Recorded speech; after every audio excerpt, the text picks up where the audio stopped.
And we're back. Hey guys, it's Ben here with the Half Court Heave podcast. I'm here. It is me and it's Arjun. I should probably stop saying podcast because we are no longer a podcast.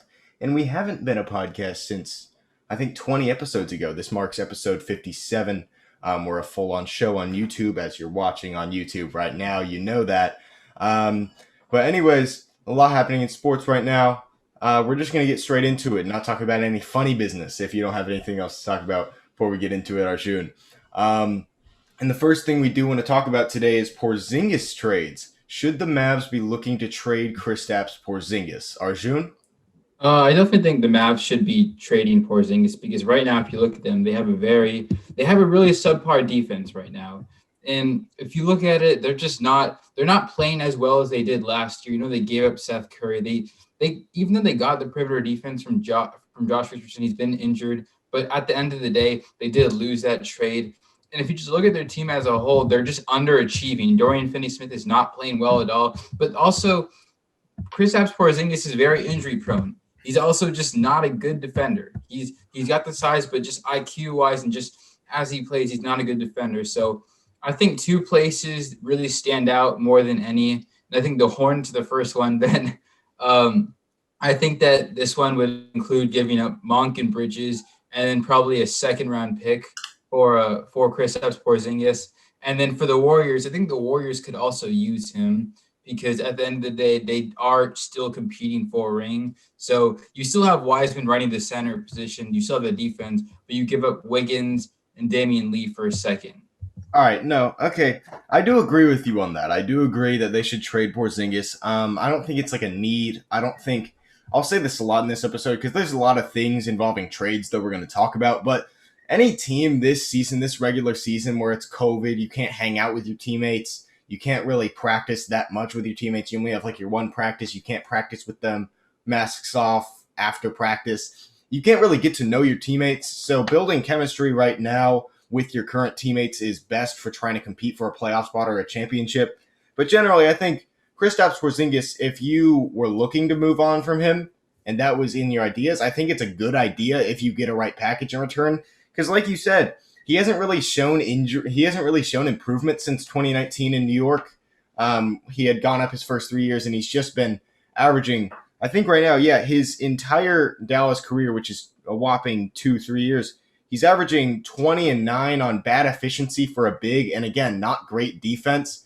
So if you were going to move on from him for a team that has the struggles of a bad defense and somewhat lacks with efficiency on the offensive end, then he is a guy that you would want to move on from. But I don't think it's urgent. I think he's still a great and very talented player. But for a guy you're paying about $30 million, for him to not have improved over the last 3 years, the last 4 years, and he's not a great defender, he's actually a pretty bad defender for a big, and he's not efficient, I would say moving on from him would be right for the right price. Yeah, I definitely agree that the thing is that in this situation, they really should even though like obviously you don't have to, it's not a must trade situation, it's still it's still probably something they would really like if they got a good package. I think you could maybe you wait a little bit for his stock to improve because right now it is at a pretty low point.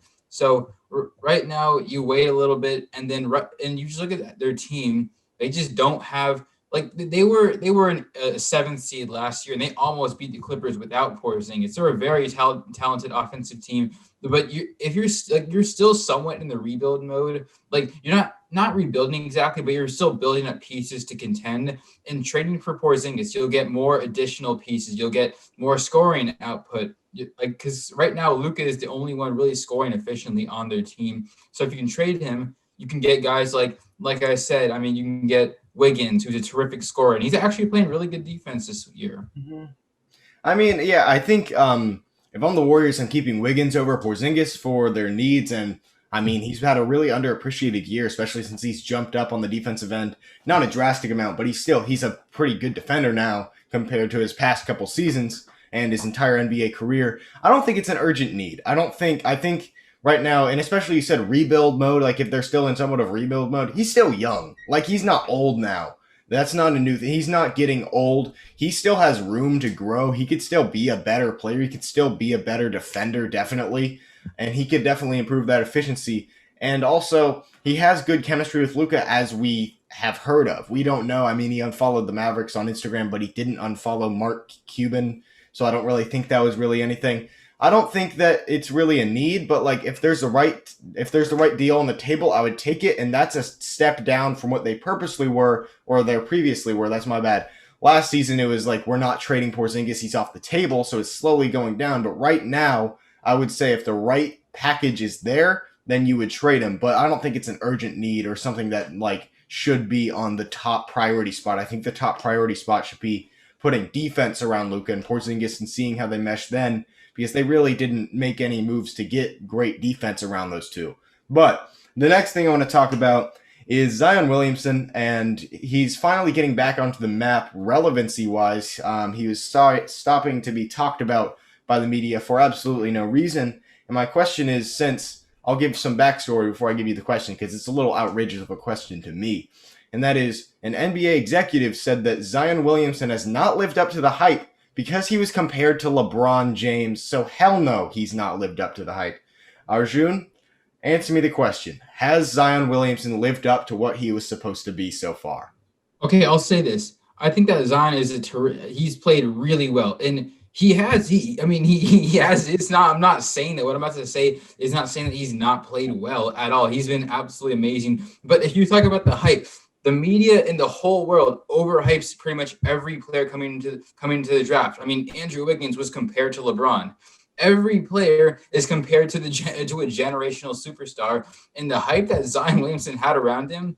I mean, people were saying that this guy would get like 25 and 13, like some absurd numbers. Obviously, he's averaging like 20 and 10 right now, and he's still like a dominant force. But if you look at the hype around him, all those years where the media tracked him, where everybody was talking about him, he was hyped up to be like a high 20 point per game score in his second year. I'm stopping you right now, because not only are you saying something that is just blatantly false, but it's also just not a good opinion to have. You could say he's not LeBron James, but that's also a whole different thing. He shouldn't have been compared to LeBron James. And I think I'll get into like why he has lived up to the hype, because I do think he has later, but like comparing him to LeBron James makes no logistical sense. They don't play similar. I mean, Zion plays in the paint. LeBron's a point forward. He's been that his entire career. That's what he has been, and he's grown even more into a point forward over his career. But Zion's a paint guy. He's a power forward. He's a big man. He's not a passer. He's not a point guard. He has point guards on his team. But when you look at their numbers, you said he's putting up 20 and 10. You said they're hyping him up to put up 25 and 13. He's putting up 26 and 7 on insane efficiency. He's averaging 62% from the field, and he's actually knocking down some three-pointers every single game. And you look at LeBron's second year in the NBA. You said, oh, they're hyping him up to... You said he put up 2010, which is what was false. You said something that was blatantly false, which was that he wasn't a mid to high 20 scorer. He is currently averaging 26 points per game, and it's constantly rising. Right now, LeBron averaged 27, 7, and 7 in his rookie year on 47-35 shooting splits, and currently in his second season, Zion's averaging 26, 7, and 3 on 62-31 shooting splits, and Zion shot, I think, 42% from three his rookie year. He's gotten better from last year. He would have been an all-star last year. He's an all-star this year. LeBron made an all-star his second year. Right now, if you look at their numbers, if you take away the passing and add all the passing that was taken away and put in efficiency, Zion has 100% lived up to the hype. 110% if you ask me. I mean, I wasn't expecting him to be throwing out LeBron passing his playmaking, because that's not his game. That's not his arsenal. That's not his skill set. Right now, he's averaging 27, 6, and 3 on insane efficiency, and he's an all-star in his second season in the Western Conference. So if you ask me, that's more than exceeding his expectations. I don't think everybody thought he was going to be LeBron James immediately. And right now, he is playing to the level of what ESPN thought he was going to be and more. Okay, first of all, when I said 20 and 10, I was talking about his rookie year. I was talking about the first year, not this year. I know he's putting up absurd numbers right now, but the problem is that we individuals don't decide what the hype is. We don't decide. Obviously, it shouldn't be compared. No one coming in the league should really be compared to LeBron James unless they truly should, which is really, really unlikely. And obviously, obviously he shouldn't be compared to LeBron, but that's at the end of the day, he was compared to LeBron multiple times And in he's high playing to the school level of LeBron and in his second college. season. I mean, if you give me blatant like stats that look similar, you're literally telling me that LeBron, like, he's on the same track. The fact that you're telling me he's on the same track to play like LeBron did is pretty absurd. He is. Because first of all, Zion is not on the same track. That is a statistical fact that he is. Yeah, by going off of basic points, assists, and rebounds and shooting. That's the only thing you can base it off of. You can't go back. There are several factors that can change. You can't tell me that right now Zion is on the same track that LeBron is. I mean, he's not on path. Okay, no. Don't get ridiculous here. He's not on track to play 18 years in the NBA and in his 18 years win 4 championships, play 3 different teams. He's not on track to be exactly LeBron James, but right now his numbers, if these two were playing right now, if they were both playing together with these stats, comparing, people will be like, who is better? I don't know. Because they're playing on nearly exactly the same level of LeBron's second season to Zion's current second season as it's playing right now. So right now, with their numbers they're putting up right now, Zion is on the same track of talent and stats, numbers that he's putting up as LeBron James. I'm not saying he's a better anything than LeBron James. I think he's obviously a better paint scorer than LeBron James. That's what he's the best at. But, I mean, right now you can't sit here and say that there's a large gap between second-year LeBron and second-year Zion because they're right next to each other. They're up and up and up.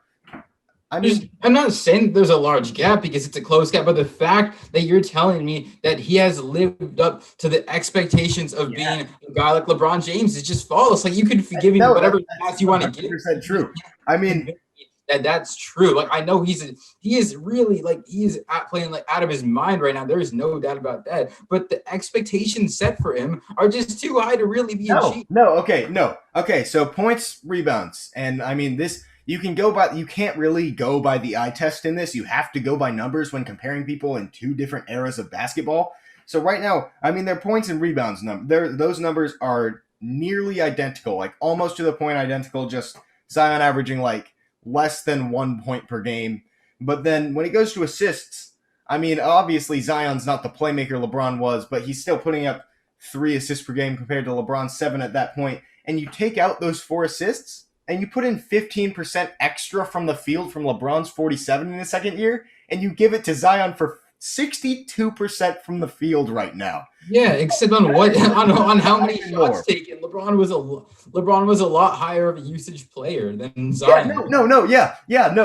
Thank you for telling me that and reminding me that, because LeBron played nearly 10 more minutes per game in this season too. So take LeBron right now, take Zion. If he was playing LeBron's minutes fully healthy, and he would probably be averaging 30 and 10 right now if he was averaging 10 more minutes. That's a hypothetical that might be true, but at the end of the day, you can't say it's right. Yeah, so right now he's playing 10 minutes less per game, and he's putting up very similar numbers. I don't get how that's not living up to more than the hype and living up at the very least, to the hype of LeBron James that he was compared to. I think you have to say that he's lived up to the hype. That's just irrational to say that he hasn't. But the next thing I do want to talk about is the Lakers and LeBron James. They haven't been great. They've been anything but great ever since Anthony Davis and Dennis Schroeder have went down. Of course, Anthony Davis with more long-term, Dennis with COVID protocols.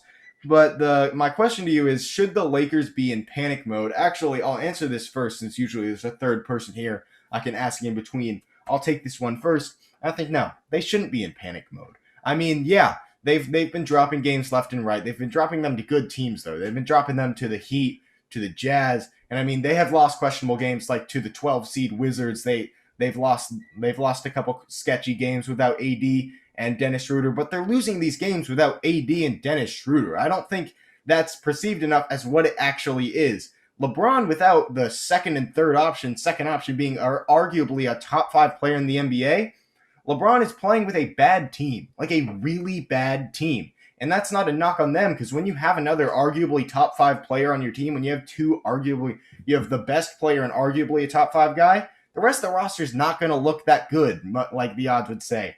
But, I mean, he's playing with KCP, Caruso, Harrell's not great. I mean, the team he's playing with, his supporting cast, LeBron James, without Schroeder or AD, is just pitiful, and that's not to knock on them. So going out and making panic moves, trying to make trades, that doesn't make sense to me, especially since, like I said earlier, making trades in this type of season where you can't get familiar with your teammates except for the little time you play on the court is just stupid to me. You have the team that coming in was supposed to be LeBron's best team of all time, and it's looked not, I'm not going to say it has been for sure, but I mean, you have the guys there. You have AD, you have Dennis, and they'll be back by more than playoff time. And if you don't panic, you just let this play out. Worst case scenario, if you finish at the 4 seed below Phoenix, you're obviously better than Phoenix, and you're obviously a better playoff team than Phoenix. Just if AD wants 3 weeks off for his injury, 6 weeks off, give him an extra 2. Let him get back to playoff form. As long as you guys are on track to make the playoffs, then just make the playoffs. It's not like if they were the 8 seed, which somehow I don't see that happening at all. They would go up against the 1 seed Jazz, and they would beat the Jazz in a 7-game series. I can still contently say that once they have Anthony Davis and Dennis Schroeder back. So, panic mode, making trades. I mean, people are seeing DeMar DeRozan as a panic move. I think it's always fine to be non-content with your roster and wanting to get better. But, just don't make panic moves. Don't panic. You have LeBron James. You have Anthony Davis. You have Dennis Schroeder. You have a great team. They're just injured right now, and you're obviously going to be a playoff team. So panicking and making moves is just what bad management does, and they won't do that. Yeah, I think I agree with pretty much everything you said, and I think that this team, even without AD and Schroeder, they're still a very stable team. Right now, they just need to find their rhythm. And realistically, when you put a guy like LeBron in that position to basically ask him, can you find that? Can you get us going? LeBron is one of the best at doing that. And I think the AD's impact on the Lakers as a whole cannot be overstated because Harrell is a good center. I mean, and he's a good player, but he is not the guy that you want protecting the rim 24/7 because he's mainly an offensive player. And I mean, Schroeder will give you 17 points per game, but AD's impact is absolutely, I mean, he has a massive impact on his team. And they still have KCP. I mean, they still have Kuzma coming off the bench. It's still a solid bench. I think they will there's no reality they'll drop past the 4th seed. Yeah. Because they're going to be a top 3 team, regardless of how long this injury lasts. I think when Schroeder comes back, but I mean, this team is just still so talented. Where obviously in the playoffs, when they get all the players back, and soon they'll get all the players back, they're going to be absolutely unstoppable. There are some teams we can debate about maybe possibly beating them. But if you look at the competition they've played, the Heat and the Wizards have both been on a hot streak.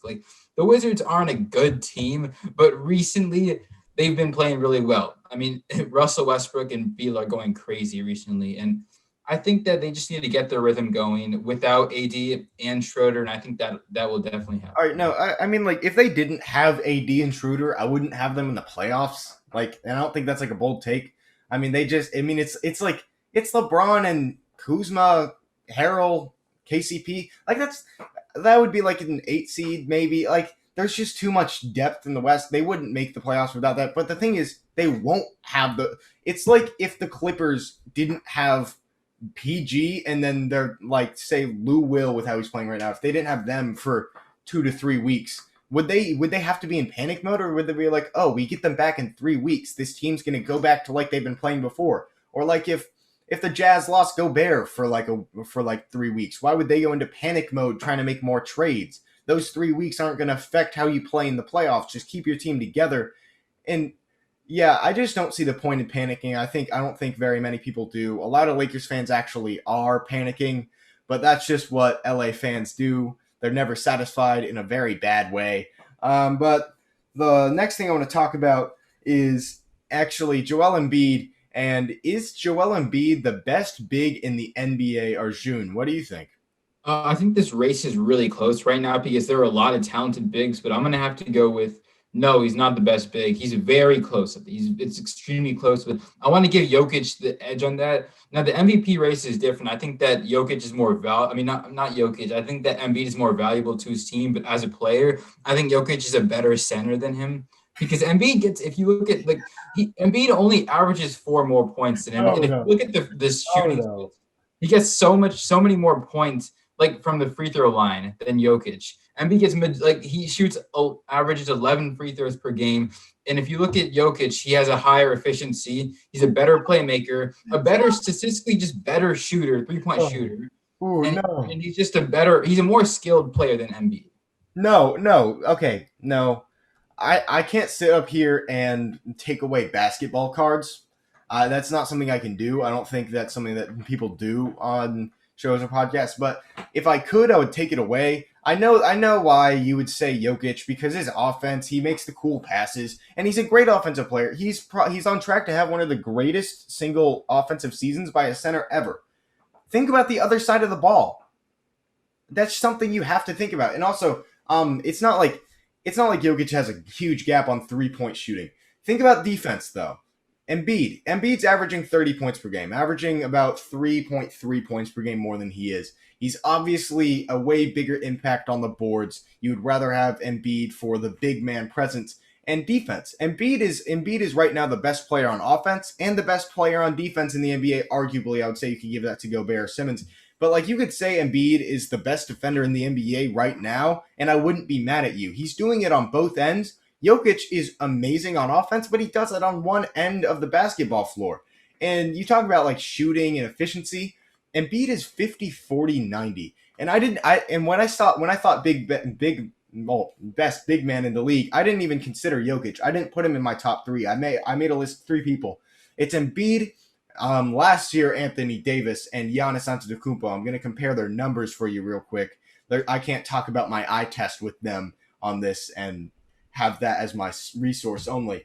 So you have 30 and 11 on 50, almost 50, 40, 90, 85% from free throw range for Joel Embiid. And then Anthony Davis last year, 26 and 9, 50, 30, 85. And then Giannis this year, 29, 12, and 50, and 55, 28, and 66 from the free throw line. I mean, and I would say the most dominant in the paint, I would go with Giannis. But other than that, there's no more complete center that we've seen recently than Joel Embiid. And you could make the case, like in modern basketball history, what center has been more complete than Joel Embiid has this season? And he's finally playing without injury for most of the season. He's finally playing healthy basketball with a good team around him and a good team that makes sense around him. So I would easily go with Embiid here. Actually, I think he dominates on the offensive end. He's averaging 30 points per game this season as a center. That's ridiculous to me. And he's great on the boards. He's an amazing defender. I don't see Jokic being in that conversation. I say you could put him in the top 5, but you can't put him in the top 3 even. Obviously, defense is a big part of the game, but it's not like Jokic is a terrible defender. It's not like he He's lacks not defense. He's not average. I mean, yes, he is. He isn't. He's not a terrible defender. He's not an elite Below defender, average. but he can hold his own on the defensive end. Like I don't want to. If you look at he averages 1.4 steals per game. His overall defensive IQ is not good. Like he doesn't have an above average defensive IQ. But you also look at the offensive end, and it makes up for it. Jokic is a better offensive player than Embiid, no doubt about that. In mind. He's a more skilled offensive player. He's a more skilled scorer, in my opinion. He's a more skilled passer. And that just says it alone. Embiid is the better offensive skilled center. I would say Jokic obviously the better passer. He'd be the better. If not just passing, just scoring in general.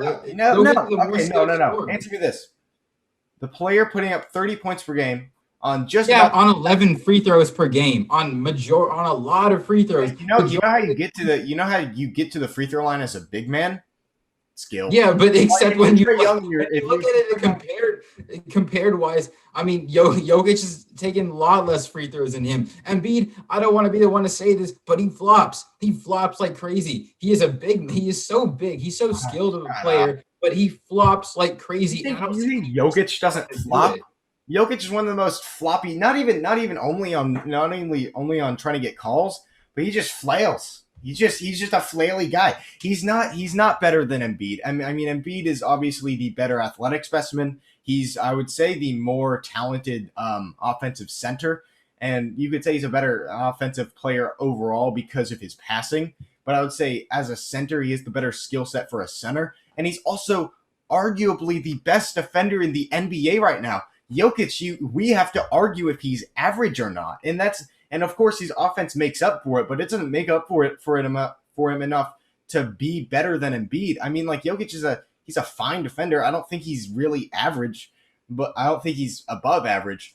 But I mean, Embiid does it on both sides of the floor and does it elite on both sides of the floor. You can't say that about Jokic. It's the same thing with like Karl Anthony Towns. I mean, like Karl Anthony Towns, if he was a good defender, he would be probably the best center in the league, but he's not a good defender. If when you're a big, especially to be the best at that position, you have to be elite on both ends, and that's not Nikola Jokic. They're just about the same offensively for a big, but then defensively, Embiid wins it by a mile. I don't even think Jokic should be in this debate. I think it should be between him and Giannis Antetokounmpo. I don't think Davis is really better than Giannis in that debate either.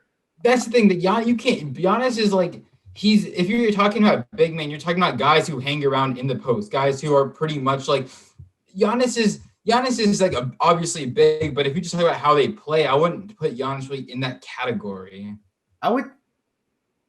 You would say because obviously he has a size for it, but if you just talk about like who hangs around in the like Giannis hangs around majority, like he spends the majority of his time on the perimeter end. Well, I mean, Jokic does that.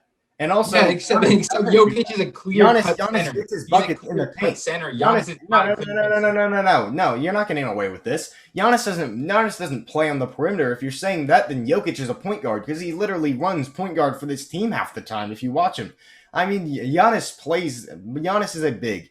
Giannis plays in the paint. Giannis gets his production in the paint, and I think he gets too much of it in the paint, which is why I put Embiid above it because he can't hit the three-pointers yet. Embiid does it at 40% from three, almost 50, 40, 90, and he can hit the free throws when you need him to. That's what gave me Embiid over Giannis. But really, I don't see Jokic in this debate. I don't know where Jokic came from, but with the not being elite on the other side of the ball, not close to elite on defense, I can't put Jokic in this category of the best big in the league. But the next thing I want to talk about is the Celtics and the Pacers are both under 500. These two teams were the 3 and the 5 seed last season, I believe, and they're now both under the 500 mark. And my question to you, Arjun, is, are these two teams still playoff locks like we thought they were at the start of the season? Or do we still have to wait until the end of the season to see if they are playoff locks to you? I think that I'll start with the first one, the Celtics. I think the Celtics are playoff locks in a way where they very, very, very likely will make the playoffs because if you look at them, they've hit rock bottom. They're not going to get worse than this. Their play style right now, they're just not going to get. They're not. This is the worst point they will be in the season because first of all, their bench is looking absolutely terrible, and their team is just not playing well at all. Like Tatum is not shooting well at all right now, and they're gonna play better. And right now, they're a 7th seed, so obviously they're gonna get better. And I think that they will most very, very, very likely make the playoffs because right now the Bulls and the Knicks, the Bulls are in the playoffs, which is not going to stay. That is not going to stay whatsoever. And the Knicks are a 5th seed right now, which is pretty unlikely they're going to stay 5th seed. They're great. They're actually playing very well, but they're not going to stay a 5th seed. I think that if you look at if you look at the Pacers are a little bit of a situation right now because the Pacers Karis LeVert is. I mean, he just had cancer and he's not coming back. And their team has actually played pretty well recently. I mean, Holiday's played well. You look at Sabonis and Turner, they're all playing well. I can't say that they're locks right now because they're actually they're quite below 500 right now. So I can't say they're locks. And I think that there are a lot of teams that could actually end up. Okay. No. I'm sorry. I know you're a Celtics fan, and I know I do bully you a lot on and off camera about being a Celtics fan, especially in this NBA season that we're having right now. But neither of these teams are playoff locks. I think you can't say that these teams have the most likely odds to make the playoffs. I mean, the Celtics, you can say, they have Tatum, they have Brown, they have Smart, they have Kemba. That's a very talented group of 4. Give me the 11 others. Tell me the 11 other players on the Celtics and how good they are at basketball. Tell me Semi Ojeleye playing quality minutes for this team. Grant Williams. You got Tristan Thompson, no longer average. He's below average at this point. He's a terrible defender as a big. And you got Daniel Tice, who's painfully average. Actually, you could say he's below average. Daniel Tice isn't below average, but I'd put him in the painfully average tier. But if you were going to put him in the below average tier, I wouldn't be mad at you. This team isn't. I mean, outside of those 4, this team is not. This team would be like the worst team of all time if it didn't have these 4. They have a good center, Robert Williams. He plays 20 minutes a game. This team right now, I mean, they have no defense and they have no chemistry. Wait, you said they have no defense. Wait, you do realize that Marcus Smart is out, and second of all, Jason Tatum and Jaylen Brown are 2 terrific two-way players. They have perimeter defense. I'm sorry. They have one good, one dependable defender. Well, it worked last year. They were a top defensive team last year, and it worked out well. They have one defender right now. They also had Brad Wanamaker off the bench. He was really quality for them. And Jeff Teague. Wait, no. Brad Wanamaker was not good. No. Let me talk. We're not getting into a Brad Wanamaker, Jeff Teague debate. Nobody's going to listen to that.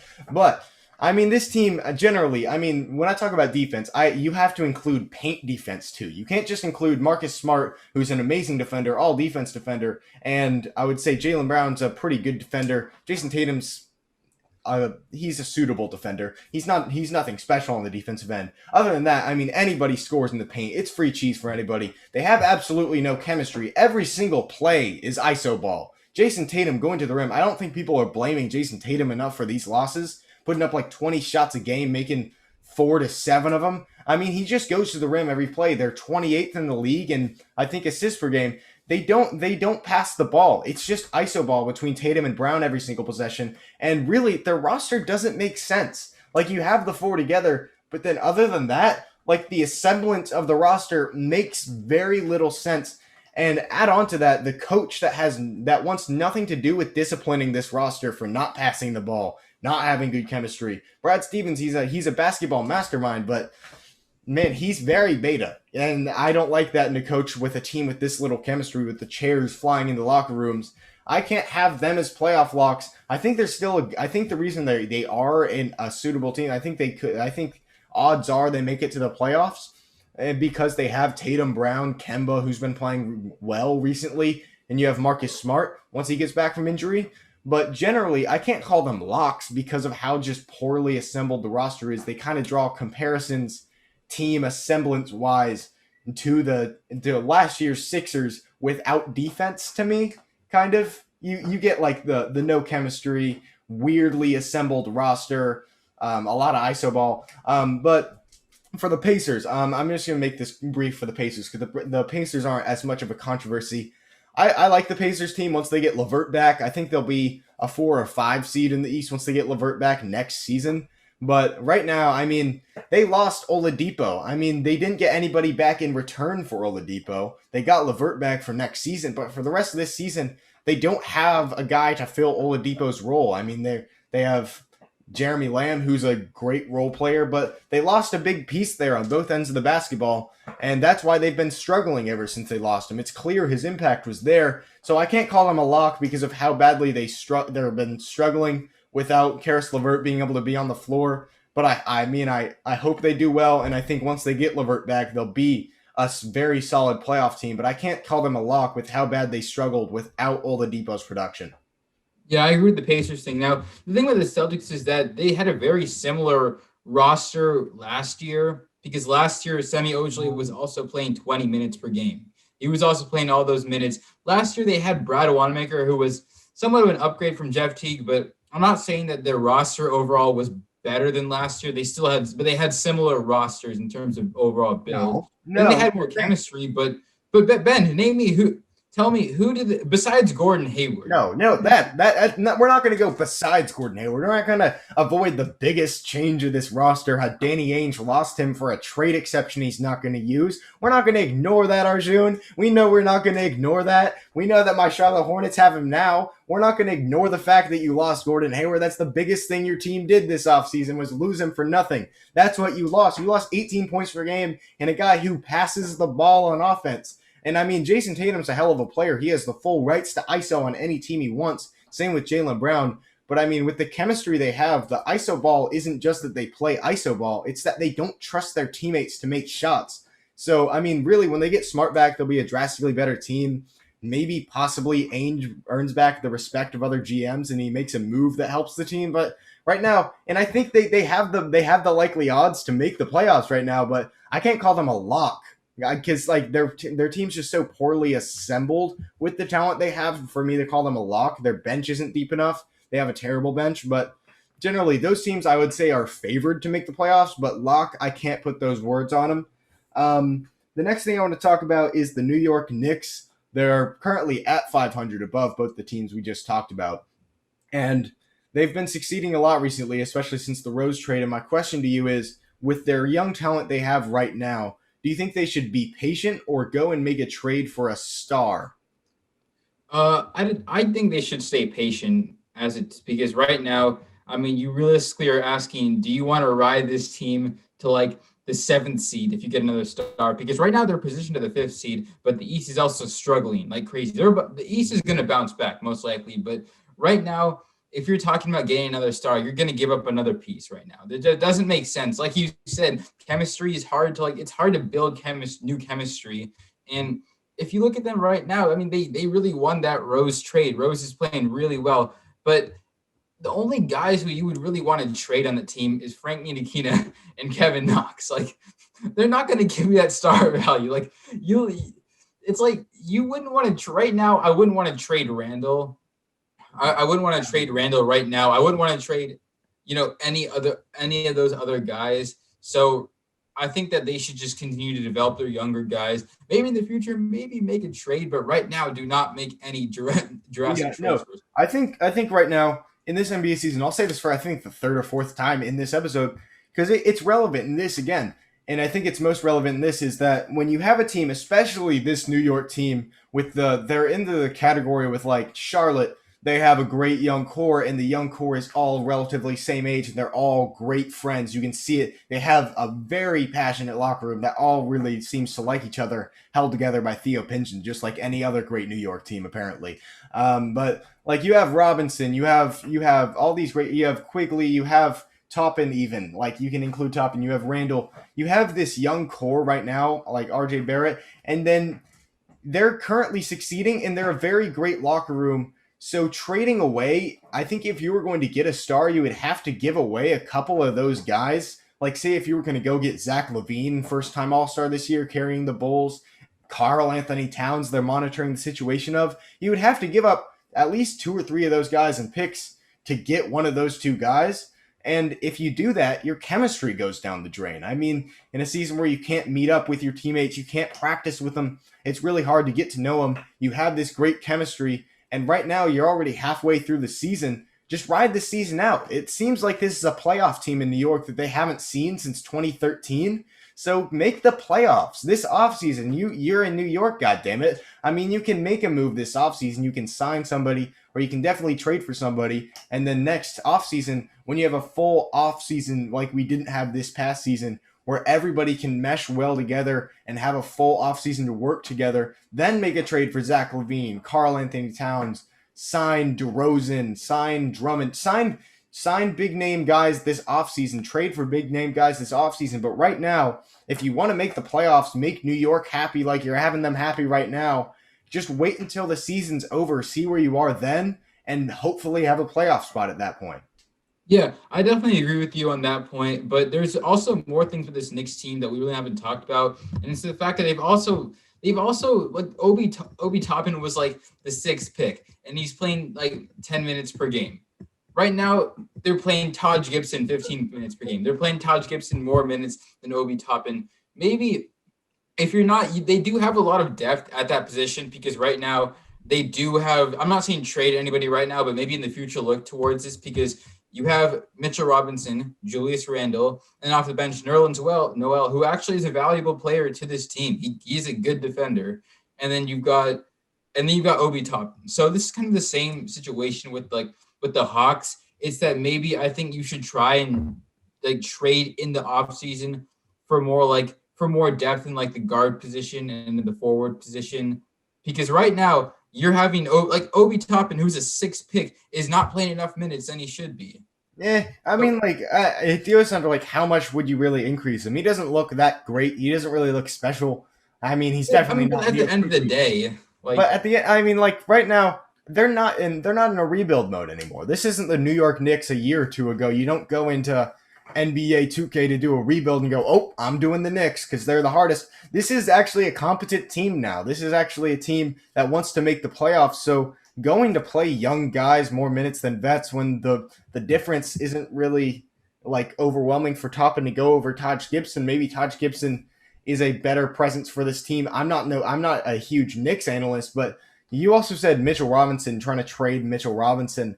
I think that's actually one of the dumber things they could do. wait, no, not trade Mitchell Robinson, but look towards like maybe trade maybe Nerlens or just trying to like ease out the depth because they've got a lot of depth at that position. That's like Not really, though. No, not really, though. They don't have center depth. I mean, Nerlens Noel's a fine center to have off your bench, but you said guard depth, and they have excellent guard depth. They have Quigley, Rose, even Peyton and Needle-Aquina. Needle-Aquina's looked great in the past couple games, and Elfrid Payton's a great defender, even though Knicks fans hate him. This team's not in a mode where they're trying to go out here and rebuild, but they're also not trying to win a finals series. I think long term for New York, you can't keep this. Okay, I'll say this as my final thing to say about this Knicks team and what they should do is like, yes, keep this roster together this year. Try to make a playoff push. If it goes drastically downhill, maybe you make a move.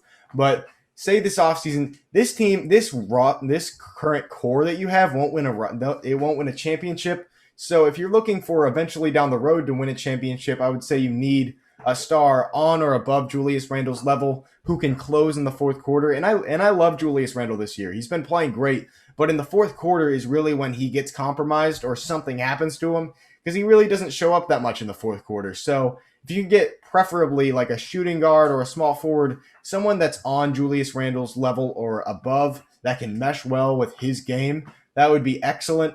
And then mainly try to keep the score together. But this isn't a championship core, but it's definitely a playoff core. And for especially trying to sign free agents in the future, making the playoffs is something the Knicks need to do.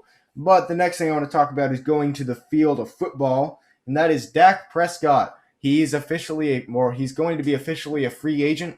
And the question is he worth $40 million a year, Arjun? okay, I'm gonna start off by saying that no one is worth $40 million besides only an exception of a couple players like Deshaun Watson, maybe, and obviously Patrick Mahomes.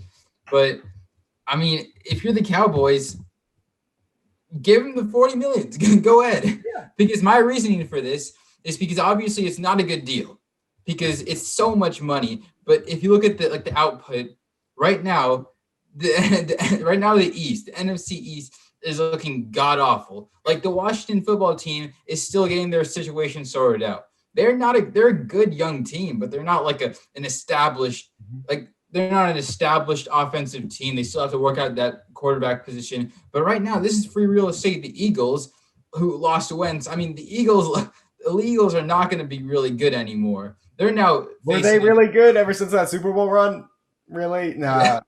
You can keep on going. I just wanted to pitch that out there. But I think that right now, if you sign Dak, if you give Dak his money, then you are looking at probably a guaranteed Dallas Cowboys good playoff spot right now. Because at the end of the day, this is a terrible conference. So I think, you know what, you just give the guy his money. If it's not worth it, I mean, hell, like just do it. Okay, no, I would see the concern for them with the injury, but like just count out the possibility of him not being the same after the injury he faced. Of course, it was a terrible injury. It looked disgusting at the time it happened.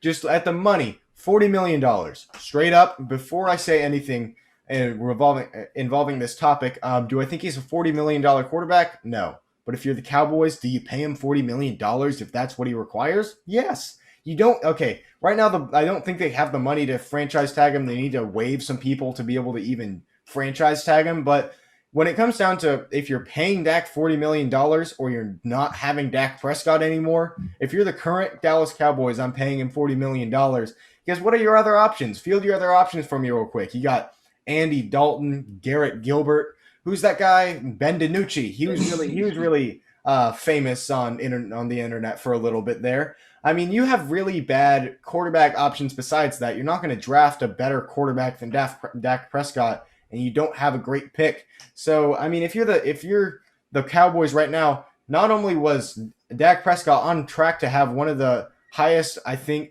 maybe the highest throwing yards in a single season by a quarterback until he got injured, but also, and he's a great quarterback, but also once he got injured, you guys sucked. Like, you guys sucked bad. Like, the Cowboys weren't amazing with him, but when he left, they were terrible. Zeke was terrible. Zeke needs Dak Prescott to be Dak Prescott to be able to succeed or even be an NFL running back. I won't say that much about him, but I think if you're the Cowboys, you need Dak Prescott. It's kind of like the Jazz in the NBA this past offseason, except for I would say Gobert is a lot more impactful than Dak Prescott. I mean, like, Gobert was going to get that Supermax, and it was the third biggest contract in NBA history.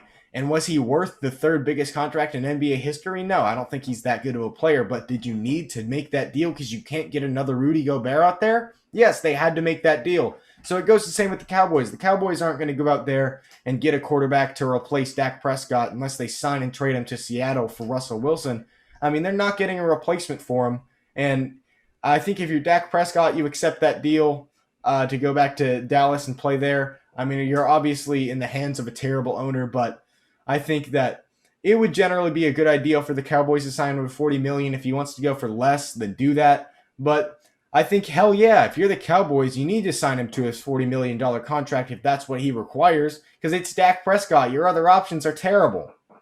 Yeah, I definitely agree with that. I think that the thing that Zeke is actually needs to be stated, like that thing needs to be stated because he is supposed to be a top 5 running back in the league. Did he look like one right like this season? No, he looked absolutely garbage.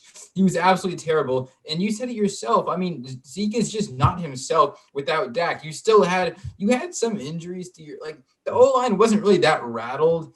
But Zeke was just, if you just watched him, he just wasn't, like, he couldn't generate any space. He's supposed to be an elusive back, but he just didn't do his job. I think that Dak really makes Zeke because at the end of the day, without Zeke, they're a pretty stagnant offense. Like, they have Amari Cooper, but you need to have a good quarterback to throw good passes to, man. I think that's why you need to re-sign Dak. Yeah. And I mean, like, I generally think we and most of the NFL community agrees with this. I mean, they can't go much better than Dak, even if you are overpaying him for what his total value is. It's just the decision that it's the difference between a smart franchise and a stubborn franchise. It's just, and I mean, the Cowboys are not a great franchise, so we'll see what they do. I hope Dak gets to walk. I hope he gets to go somewhere else so we can maybe win something, but yeah, generally, if you're the Cowboys, 40 mil is on the table to sign Dak Prescott, you do that. The next thing I want to talk about is Bill Belichick, and my question is, what does Bill Belichick have to prove next season? Just like I did earlier, I'll actually answer this one first. Bill Belichick doesn't have to prove shit. He doesn't have to prove anything to anybody. He's the greatest coach in NFL history. That's the ground level. He doesn't have to prove anything. There's nothing. He could win a Super Bowl and it would be casual. He could win 0 games next season and I wouldn't downgrade his greatness because he has nothing to prove to anybody at this point. Of course, you could say, "Oh, Brady won without him." Yeah, Brady's a great quarterback. All Brady did was prove that Brady can win without Belichick. He didn't prove that Belichick can't win without Brady. Because, I mean, you look at this Patriots team this year, they came in, they had bad weapons, bad receiver weapons, a bad defense, and then you signed Cam Newton, who was just rejected by the Panthers, released by them, and you signed him coming off a bad shoulder injury, and then he played good in his first couple games with no training camp, no offseason, and then he got COVID. Like, this team wasn't going to be good. He didn't have great weapons, plus his shoulder, and then he got COVID, and then you can't even enter the practice facilities when a player has COVID, I'm pretty sure. I mean, there's nothing about that season that had anything to do with Belichick. He couldn't save anything. That was just a bad team. And I mean, no disrespect to Cam. I'm a Panthers guy myself, and he was great in that 2015 season, but Cam with his shoulder injury and then getting COVID, and then how he's not a great passing quarterback. So you're completely flip-flopping him from a new system, from the Panthers system that just had him running the ball basically every play, into the Belichick system where Belichick was just running the Brady 90% run or pass most of the time. Then that was the system he was running with Tom Brady. You get Cam Newton in there, you have to change everything up, and you don't even have a great roster. You can't blame Belichick for that. He has absolutely nothing to prove to anybody this next season. See, I would agree with you in the most part that obviously he's not to blame for what happened last year, and he obviously doesn't he's the greatest coach of all time. But there's also a lot of people that are intentionally saying that Belichick can't win without Brady. At the end of the day, no matter what you do, no matter how great you are, if you have a great player next to you or like someone who's with you, people are always going to say that they carried you. So obviously, I think I'm going to say that he needs to kind of prove that they can still be a stable team. They can still somewhat be a stable team. I mean, I see why you think that, and I'll let you get back to that quick. But like, generally, when you look at that roster, was that a playoff roster? Was that even like a near? It wasn't a playoff roster, but it was also like a roster that could have, with the greatest coach of all time, could have played better. Really? I'm not going to blame him for last season. I think that last season, okay, I'm not going to blame him at all for last season, but I think that this upcoming season, if you want to show how great of a coach you are, you should make this team should at least be like, a borderline playoff team, because they still have a good secondary. They still have Devin McCourty, and they still have Stephon Gilmore. They still have a functioning defense, but the problem is the offense. I think if you can get some more weapons on offense, which you should be doing, you should most definitely be doing. Maybe try and get a good quarterback. Maybe try and get Russell Wilson somehow. I know there are a lot of rumors about that. I think despite the fact that I don't think he has anything to prove, I do think he thinks he does. Like, of course he doesn't have anything to prove, but when you're that great, you always have something to prove to yourself. I think Belichick is sitting there. He's not very emotional, or when he's talking to anybody, he doesn't show much emotion. I mean, you got to be thinking the guy, all he's hearing, even though he's not on social media, is just like, oh, Brady's winning. Oh, he sees like his wife shows him a video of Brady drunk throwing Super Bowl trophies in Florida. Like, Brady's having an amazing time. He's coaching, like Bruce Arians said, like, oh, I'm letting him coach sometimes. They're winning Super Bowl. They just won a Super Bowl. Gronk's there. Gronk said that it wasn't fun to play, like he was losing the fun of playing football, and he looked pretty damn happy when he was playing in Tampa Bay. And I think when you're Belichick, you see all this. You see your ex-quarterback for so many years winning a Super Bowl, and you have to watch that on live television. That puts something into a coach that great. That puts motivation there. And I think once they assemble a team, there's going to be a chip on that Patriots team's shoulder, and I think they will do something. I think he will have something to prove to himself. But no, when the question is, does he have something to prove? He has nothing to prove to anybody as a head coach. But the last thing I want to talk about is going on to Russell Wilson, and that is, do you think that Russell Wilson should request a trade from the Seahawks this offseason, Arjun? I think that there isn't really a reason for him to request a trade from another team, because it's not a Deshaun Watson situation where he hasn't been on a win now team. Russell Wilson has been on a win now team multiple times. The Seahawks team was still in the playoffs. They were in a really good position despite having such a subpar defense in a pretty trash O-line. I do think that the Seahawks need to meet Russell Wilson's needs. He's definitely unhappy in Seattle, because obviously he's been pressured so many times. He's been sacked so many times because the O-line just hasn't done their job. They've never done their job, and they've just forced – the reason – I mean, Wilson's a great quarterback under pressure, but that's also because he's always under pressure. He's always in that situation. So I think that, no, he shouldn't be traded. You still have Tyler Lockett and DK Metcalf. and Chris Yeah, Carson. So you have those good offensive weapons, but I mean, I know you love that, DK Metcalf. I Everyone think they need to knows you love change. DK Like Metcalf. they need to meet his. They need to meet Yeah. his Yeah, goals. you could. Yeah, I think that's a fair point. Obviously, I'm going to say this again just for the fun of it. I know you love DK Metcalf, how great he is, top 5 receiver according to you. But no, I think I agree. I agree with your point. I think I have different reasoning. I think like obviously his offensive line isn't great, but his receivers are amazing right now. Like he has an amazing receiver core. He has a bad defense. That defense is going to get better. They made the move to go get Jamal Adams. They are definitely trying, and they've won. I think he's gone to multiple Super Bowls at this point in his career. They've put great teams around him. It's not like they stopped this year. This team that they had just had holes. They had COVID. They had a whole bunch of things, and the defense just needs slight improvements. The team isn't amazing. They're not a Super Bowl team, but it's not like he's being put on bad teams. And if you get traded, say he said he would be traded to like the Cowboys, the Bears. If you're on the Bears, the problem with the Bears, the thing about the Bears that held them back from being a lot better was their offensive line and how terrible it was. Despite the fact that Mitchell Trubisky and Nick Foles weren't great, their offensive line was terrible. Put Russell Wilson there, and he has less weapons than he has in Seattle. The defense is great, but like they have money issues. There's not a lot they can really do. They don't have amazing draft capital. There's not a lot that team could do with Russell Wilson. I don't know if they would get better than the Seahawks with Russell Wilson right now. So if you're looking to win a Super Bowl, which you already have, leaving Seattle isn't via trade is not the best scenario since people would have to give up assets to get you. Yeah, I'm definitely with that. I think that you also need to look at the defense. The defense is like has had their struggles, but then again they've been injured multiple. They've had a lot of injuries. And Jamal Adams, I know a lot of people make fun of him. They call him Blitz Boy. He is a Blitz But he's Boy. good at blitzing. That's the thing. Yeah, like it makes sense because, but also he is like he does have almost 10 sacks as a safety, which is still really impressive. But he doesn't have any interceptions. But I think that you still have Bobby Wagner. Now they do have like a good situation going on right now. There's no real reason because I know obviously in Yeah. Deshaun Watson's situation there is a clear and present reason why you want to leave.